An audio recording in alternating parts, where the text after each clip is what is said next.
Magandang araw po sa ating lahat. Welcome back sa Budshot Properties Channel. Ako po si Buds, ang inyong makakasama para sa ating virtual tripping. At kung ikaw ay bago pa lang po sa aking channel, huwag niyo pong kalimutang mag-subscribe at pindutin na rin po ang notification bell para ma-update kayo sa mga video na aking i-upload. Tara na po! Ito po ay isang residential lot o commercial lot. Ayan po ang frontage. Sa pader po na yan magsisimula hanggang sa puno po na yan sa may bahay. Ito po ang way papuntang Magdalena sa bayan mismo. Yan po. Sa kabilang side naman po papuntang Mahayhay o kaya Liliw. Yan, ito po ang frontage niya. Tabing-tabi lang po talaga siya ng highway. Ito po ay may sukat na 2,600 square meters at nagkakahalaga lamang po ito ng 1,500 pesos kada square meter po. So talagang napakamura lang po nito. Ayan po, so paunahan na lang po kung sino pong maunang makipag-coordinate o makipag-ugnayan po sa amin. So kayo po ang una naming entertain. Pwede rin po sa tripping, pwede nyo po itong makita na actual. Ayan po. So pwede po itong gawing commercial lot para po sa mga business po ninyo. Kasi talagang tabing ano lang po siya, highway. Ayan po. Yan ang ano niya, pinaka frontage niya. Tara po, puntahan natin sa sa loob. Para makita nyo po kung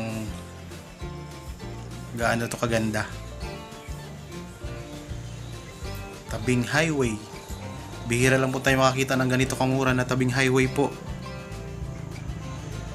So malapit lang po ito sa simbahan, malapit lang din po sa plaza ng Magdalena. Ayan po.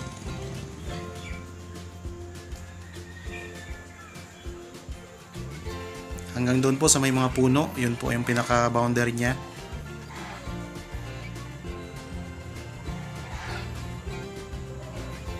So nakita nyo naman po, meron din po tayong mga kapitbahay. So ito po yung property. Nasa loob na po tayo ng property.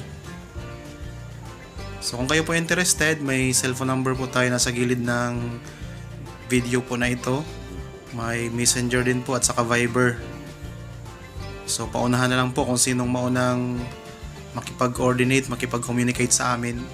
So kayo po ang unang tripping po nitong property. Mag-schedule lang po tayo. Ayan po. Ito po ay clean title. May sukat na 2,600 square meters. Nagkakahalaga lang po ng 1,500 pesos kada square meter po. Malapit po sa bayan ng Magdalena, malapit sa simbahan, malapit sa plaza po ng Magdalena. Ayan po ang highway, kitang-kita niyo po. Ito po. Yan. So, napakaganda po guys. So, kung naghahanap po kayo ng para sa business po ninyo, perfect po ito para sa inyo. Ayan po. Maraming salamat po at sana po ay kayo na po makabili nitong property. God bless po.